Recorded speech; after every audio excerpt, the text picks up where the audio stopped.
আমরা আমাদের অ্যাকাউন্ট থেকে সবাই যদি 1 টাকা করে সাহায্য করি তাহলে 100 কোটি টাকার উপর ওঠে। সেই টাকাটা শহীদ পরিবারকে দেওয়া উচিত, যিনি বীরগতি প্রাপ্ত করেছেন। নমস্কার, জয় হিন্দ, জয় ভারত।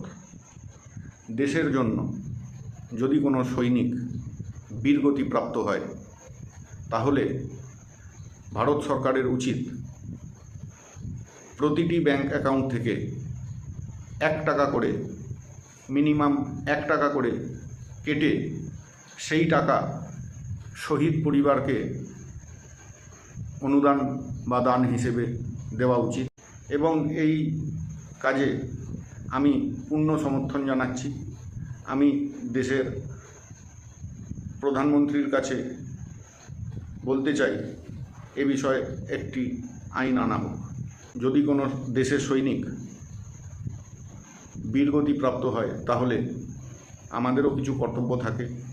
আমরা আমাদের অ্যাকাউন্ট থেকে যদি 1 টাকা করেও সাহায্য করি তাহলে 100 কোটি টাকার উপর কালেকশন হবে, এটা আমার দৃঢ় বিশ্বাস। এবং সেই টাকাটা শহীদ পরিবারকে অনুদান হিসেবে বা দান হিসেবে দেওয়া উচিত। আপনাদের মূল্যবান মতামত অবশ্যই জানাবেন।